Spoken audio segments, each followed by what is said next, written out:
मोदी ने सीना ठोका, साथ ही सांसद थपथपाते रहे मेज। राज्यसभा में मोदी ने ऐसा भाषण 9 सालों में पहले कभी नहीं दिया। इंदिरा नेहरू रोजगार और अर्थव्यवस्था पर बोले खुलकर तो बाहर होने लगी चर्चा। मोदी जानते हैं जनता क्या सुनना चाहती है। राहुल के टी शर्ट का जवाब अपने जैकेट से दिया, पर चर्चा खड़गे के शॉल की है, जिसकी कीमत आपको हैरान कर देगी।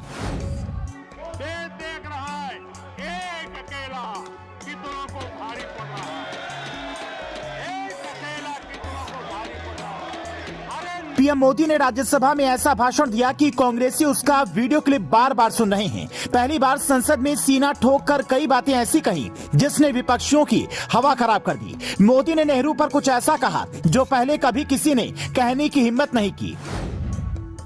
लेकिन मुझे ये समझ नहीं आता है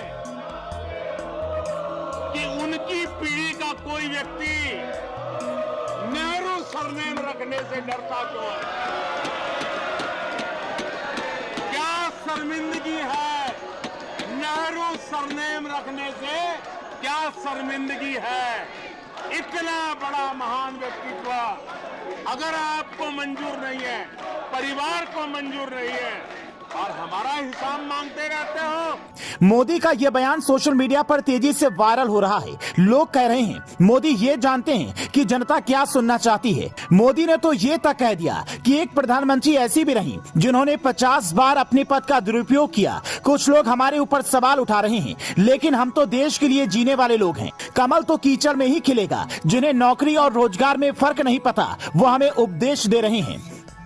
पर इसकी जगह पीएम मोदी अगर ये कहते कि हम रोजगार देने की कोशिश कर रहे हैं, इतने दिनों में इतनी वैकेंसी आएगी, तो शायद बेरोजगारों को खुशी मिलती। पर कहते हैं सियासत की बात में जनता तो सिर्फ पिस कर रह जाती है।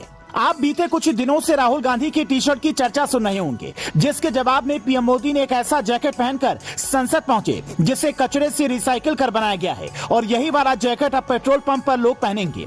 लेकिन उससे भी ज्यादा चर्चा कांग्रेस सांसद मल्लिकार्जुन खड़गे की शॉल की है। बीजेपी का दावा है कि ये शॉल लुइस वीता की है, जिसकी कीमत 56,000 रुपए है। मतलब कि राहुल जो पूरी ठंड में ये कहते घूमते रहे कि मैं सिर्फ टी शर्ट में इसलिए घूम रहा हूँ क्योंकि मुझे कुछ बच्चियों को ठंड में देखकर दुख होता है। उनकी ही पार्टी के नेता सिर्फ 56,000 का शॉल ओढ़ते हैं और फिर दूसरों की आमदनी पर सवाल उठाते हैं। जो कांग्रेस के समर्थक हैं वो इन सवालों को बेकार बता रहे हैं, जबकि बीजेपी वाले इस पर हाथ धोकर पीछे पड़े हैं। लेकिन हमारा सवाल आपसे है कि आप क्या कर रहे हैं। आप किसी पार्टी के समर्थक हैं तो चुनाव में वोट दीजिए, उसका पक्ष रखिए, लेकिन जिन मुद्दों पर आपको अपने नेता का बयान पसंद नहीं आ रहा है उस पर विरोध भी जताइए, क्योंकि असल नुकसान तो जनता का ही होता है। नेता चाहे आपको 2047 का विजन दिखाएं या फिर कहें कि हम सरकार में आते ही सब कुछ बदल कर रख देंगे, आपको ये पूछने का मादा रखना होगा कि ये सब होगा कैसे। वरना अगले 6 महीने बाद जब नेताजी आपके दरवाजे पर वोट मांगने पहुंचेंगे तो आप कहेंगे ये तो फला पार्टी के हैं, इन्हें वोट दे ही देना चाहिए। अगर आपके सांसद महोदय काम नहीं करते हैं, सिर्फ वोट लेकर आराम फरमा रहे हैं, चाहे वो मोदी योगी के नाम पर वोट लिए हों या फिर किसी और पार्टी के नाम पर, तो उनकी पोल खोलने का वक्त आ गया है। आप कमेंट में लिखकर हमें बताइए, ताकि देश ये जान सके कि किस क्षेत्र के सांसद ने कितना काम किया है और किसने बिल्कुल भी नहीं किया। Bureau report, news flash.